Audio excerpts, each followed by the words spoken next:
Hema Rajesh, tutor for biology. I will be covering revision today. Briefly, I will run through how to access revision notes and test in clay6.com before I begin the class. Now go to clay6.com, click on practice. You will see packages. Select the package you want. Since it's NEET class, I'm selecting on NEET Premium.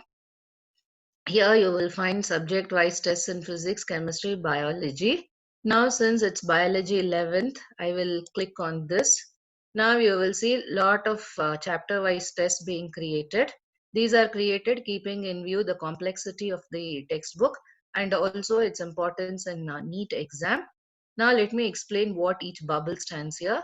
The green bubble says that you have already completed the test, but you can reappear for the test again. You can retake the test. Suppose you have not scored very high marks, you would like to improve your score after learning the concepts, you can again visit here and take the test.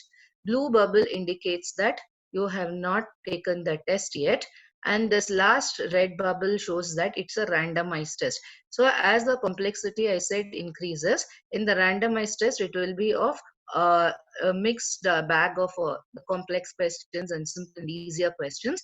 Now this yellow bubble here shows that you have not completed the test. Suppose you had taken the test, you felt that after 4 or 5 questions you are not ready for the test, then you feel like quitting the test, then again you can visit the test after learning all the concepts thoroughly and then come back to the test. Now on top of this, there is a revision notes. If you just click this, you will get it will open into PDF. And this PDF has been prepared in such a way that your entire 11th and 12th has been summarized for physics, chemistry, and biology to 135 pages so that you are able to have a quick look during your revision. Now, as a teacher, I know that I get a lot of queries from students asking, ma'am, should we learn everything from NCERT? No doubt, NCERT is the base for NEET biology, but the problem is you can't be learning each and every line in the textbook. And after an analysis of the NEET papers, we have seen that there are three kinds of questions.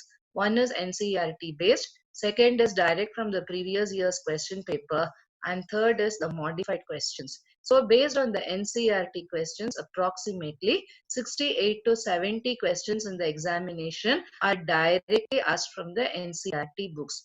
They can be attempted easily if you are thorough with NCERT syllabus and you are preparing religiously. Now, if it is direct from the previous question papers, around 8 to 10 questions will be coming. And if you have solved past papers, it becomes very easy. These questions are repeated with little or no modifications. And modified questions, at least 8 to 10 questions in the NEET will be newer question. They would not have appeared in any of the NEET tests. These questions become the game changers for those as they can't be solved by mere mugging up of facts. Though they are from NCERT, to get them right, you need to apply the knowledge that you have about the subject. So in this website, an earnest attempt has been made to help you prepare adequately for your NEET, and we have catered to all the three kinds of questions in physics, chemistry, and biology. Now, I hope you have got the framework. Now, let us begin with the lesson. So today's lesson is cell division. In cell division, first is the cell cycle. You know, most of the eukaryotic cells live according to an internal clock which proceeds through a sequence of events. And this phase or sequence of events or phases is called as a cell cycle. So you can define cell cycle as the sequence of events by which a cell duplicates its genome, synthesizes the other constituents of the cell, and eventually divide into two daughter cells. Now, what are the phases of cell cycle? This diagram is very important because they will ask you to identify the phases, or they will give you the phase and ask you to identify what happens in each phase. So if you look at the cell cycle over here, you have got G1 interphase, G1 phase, S phase.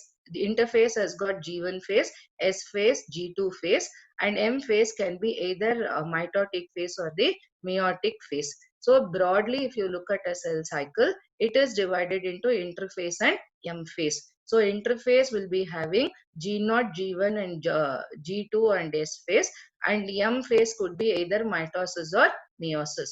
Now what happens in each phase? Let us have a cursory glance. Now in G1 phase, cell is metabolically active and grows continuously. In S phase, DNA synthesis occurs. DNA content increases from 2C to 4C. That is, there is doubling of DNA content, but chromosome number remains the same at 2N or the diploid stage. G2 phase, proteins are synthesized in preparation for mitosis while cell growth continues. G0 phase, it's a quiescent stage. Cells that do not divide and exit G1 phase will enter in an inactive stage called DG0 phase. But sometimes they can also they become active. Cells at this stage remain metabolically active but do not proliferate. But in extreme cases, they also undergo proliferation. Now there are three kinds of cell division, namely amitosis, mitosis, and meiosis. Amitosis is a simple type of cell division where the cell contents, including nucleus, will divide into two equal halves by an inwardly growing constriction in the middle of the cell. And this type of cell division is common in prokaryotes. Mitosis is a type of cell division wherein the daughter cells receive the same number of chromosomes as that of the mother cell. Suppose if the mother cell has got 2n is equal to 8, then the daughter cells will also receive 8 chromosomes. Meiosis is a type of cell division wherein the daughter cells will receive half the number of chromosomes as that of the mother cell.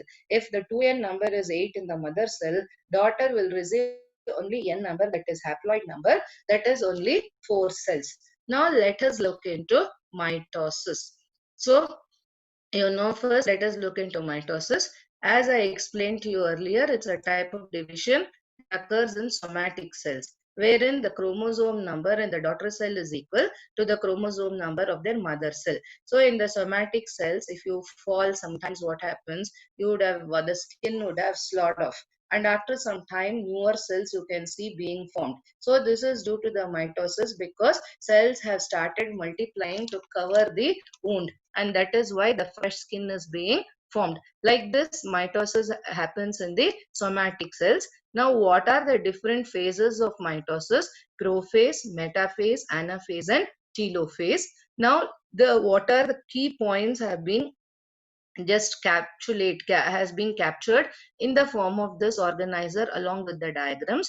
But now let me look and take you to the into the subject or into the concept so that you are able to understand slightly better. Now this is a prophase. Pro is the beginning phase. Pro means beginning, so it is the beginning phase. Chromatin network begins to uncoil and each chromosome becomes distinct as a thread-like structure. Each chromosome at this stage has two chromatids that lie side by side and are held together by a centromere. Nucleus gradually disappears. Nuclear membrane also starts disappearing. So this is the diagram of an early prophase.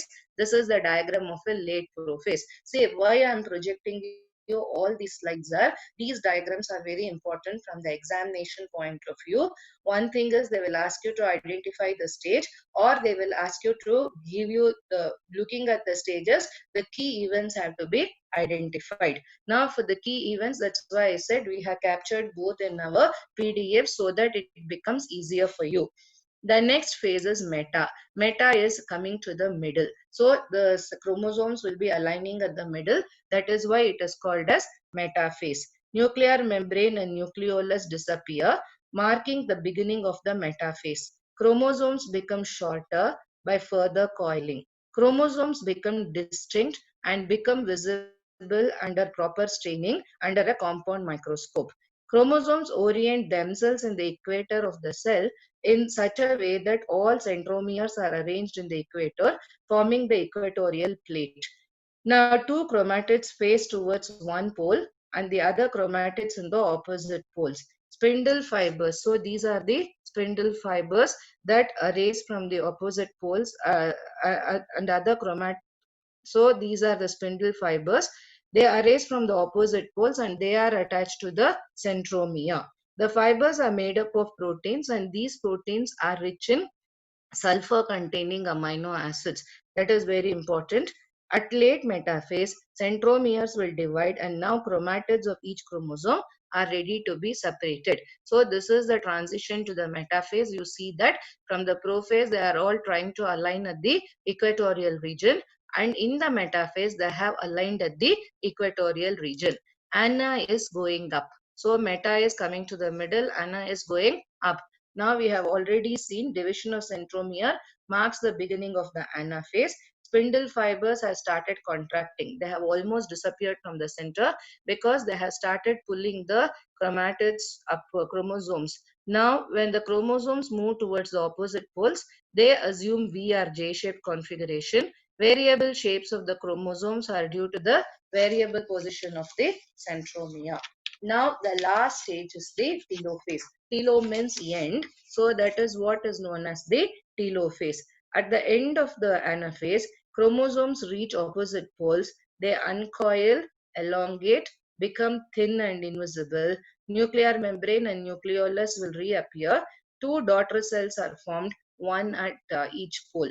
Now, if we look at cytokinesis, cytokinesis means this till where from prophase to telophase, whatever you have studied, it is the division of the nucleus and it is called as karyokinesis. Now the division of the cytoplasm has to take place and it is called as cytokinesis. Now the formation of the cell wall begins as a cell plate known as phragmoplast, which is formed by the aggregation of the vesicles produced by the Golgi bodies in the plant cells, because in plant cells we have a cell wall. Now vesicles contain cell wall material which fuses with one another to form cell membranes and cell walls. In animal cell, if you look, this is an animal cell. So you look into this, the cell membrane will start constricting from the periphery and they will move towards the center. And once they move towards the center, by the end of the telophase, you will find the formation of two daughter cells. Now, what is the significance of mitosis? Now, yeah, we have listed it as growth. Okay. So as a result of mitosis, two daughter cells that are identical to each other and mother cells are formed. It ensures that the daughter cells has a genetic identity both qualitatively and quantitatively similar to the mother. That is the reason why we find that the chromosome number is same and forms the basis for the continuation of organisms in the lower forms.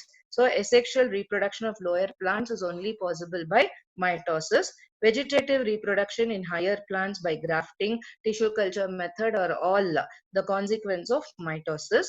Mitosis is the common method of multiplication of cells that helps in the growth and development of multicellular organisms.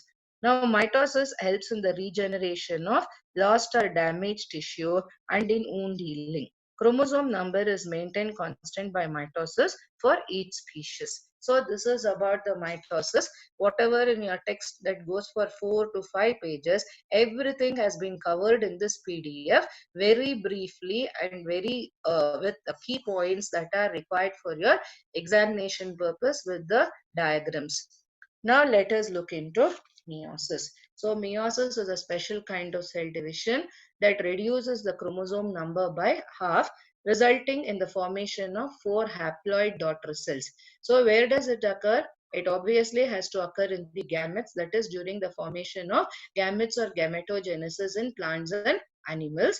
And why it has to occur? Suppose we know that in human beings we have 23 pairs of chromosomes. If egg also has 23 pairs and sperm also has 23 pairs, then the zygote will be having 46 pairs, as a result of which it will no longer remain as the same species. Now, to maintain the consistency or the constancy of the species number, gametes undergo meiosis, as a result of which the egg and the sperm that are produced will be having only 23 chromosomes, and when they fuse, the zygote will have 46 chromosomes or 23 pairs of chromosomes, thus maintaining the chromosome number constant for the species.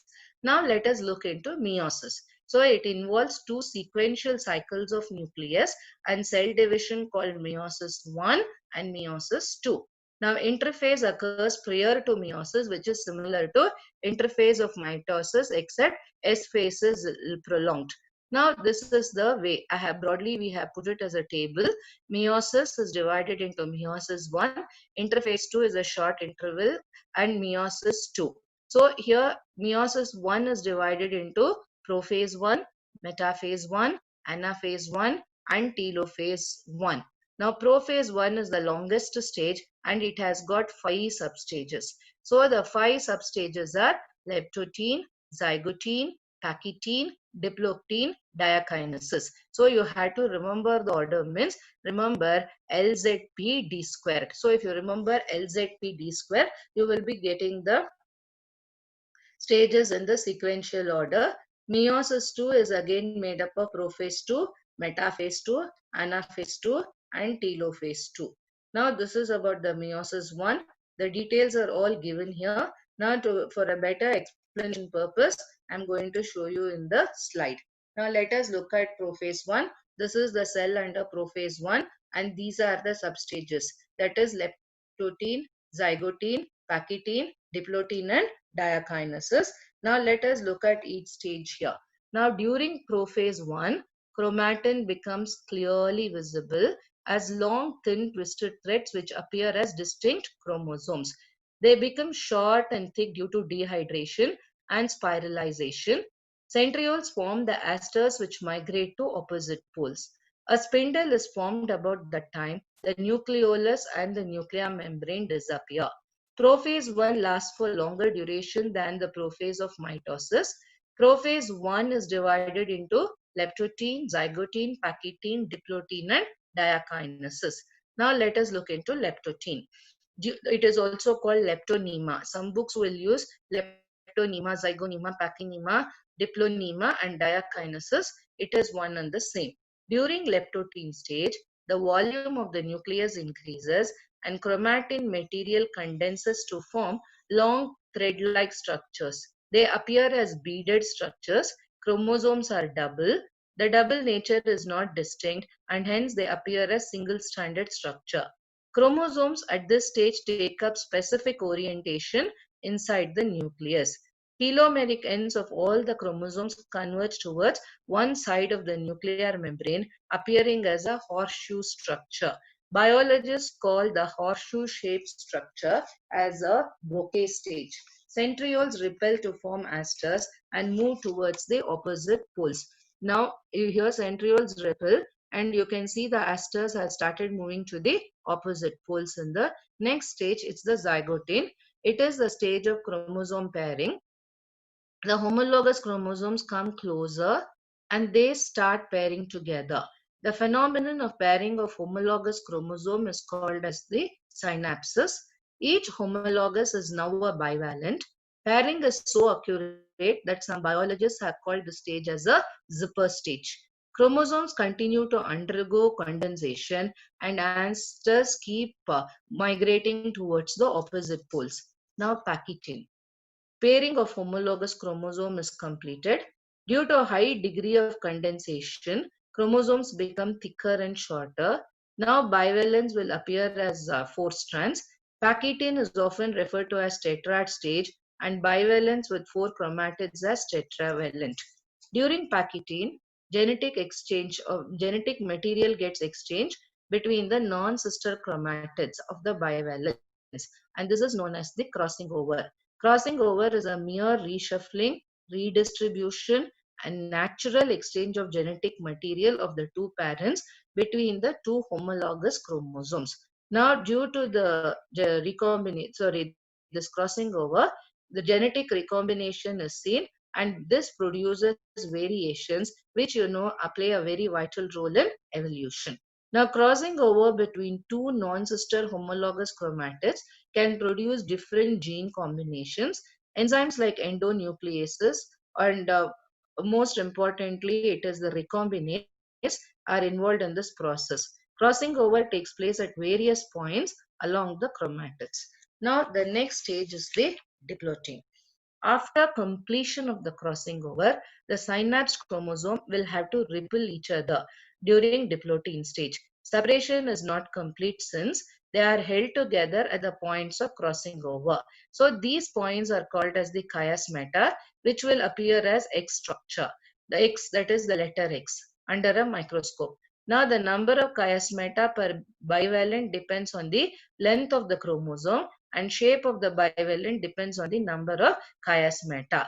Bivalents are visible loops, crosses, circles, and continue to undergo further condensation. So the stage in which crossing over takes place is pachytene. In diplotin, you can see the formation of chiasmata. Next, the last stage is the diakinesis. Chromosomes will undergo maximum condensation and appear shorter and thicker than any other stage. As the homologous chromosomes move apart, the chiasmata slides down towards the end of the chromosome, and this is known as terminalization. So terminalization occurs in diakinesis stage. Non-sister chromatids of the bivalents are held by the terminal chiasmata till the break of the metaphase, till the end of the metaphase 1. Nucleolus will disappear, nuclear membrane breaks down, and bipolar spindle is formed. Now these are all the stages that happen during the prophase. Now let us look at metaphase 1. So in the metaphase 1, you see that homologous chromosomes line up to the equatorial plate of the spindle. So this is about the structure.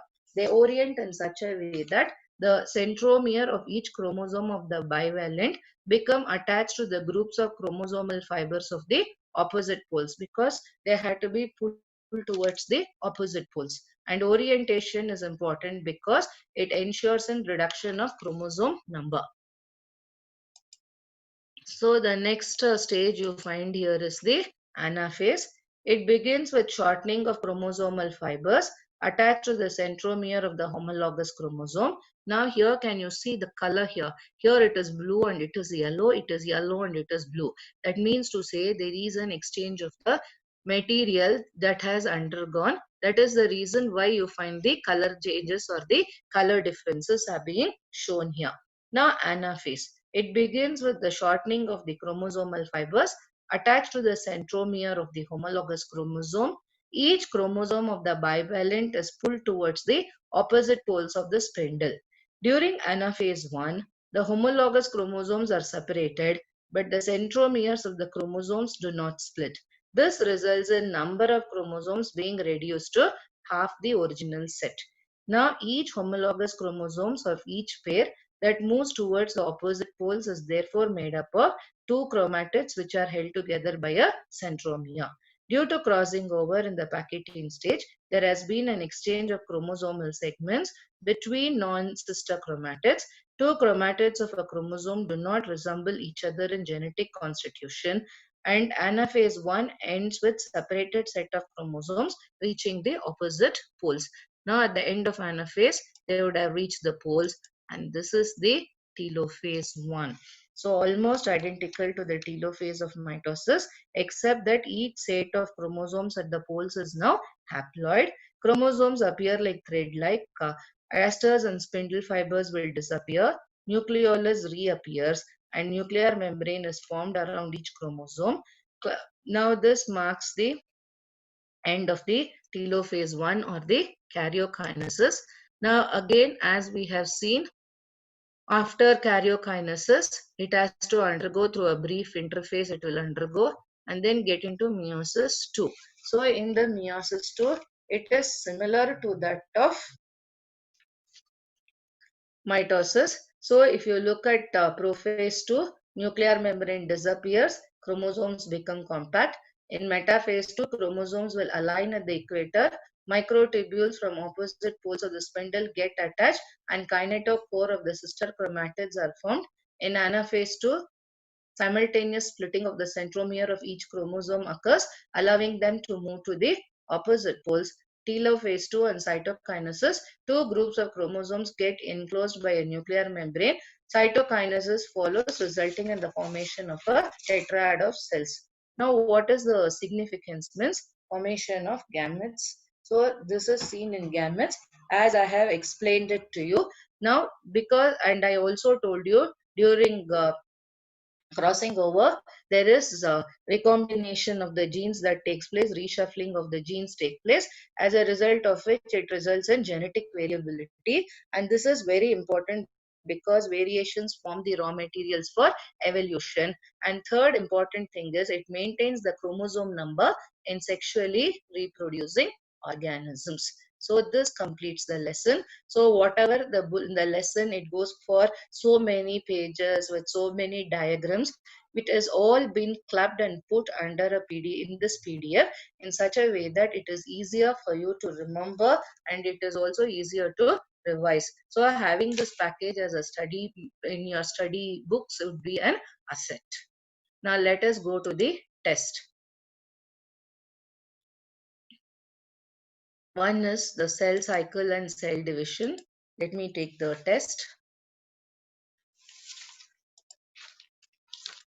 During a cell division, dash take place. So it is, see here, A, B, C, D are not there, but probably it is the cell growth and DNA replication. So these are the two things. So both C and B, let us click that. The process of genome duplication to cell constituent synthesis to cell division is called cell cycle. Dash is a continuous ongoing process.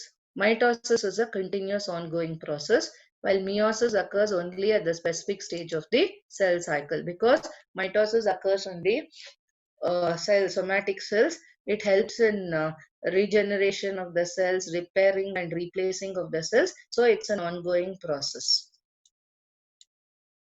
Cell division in humans approximately occurs every 24 hours.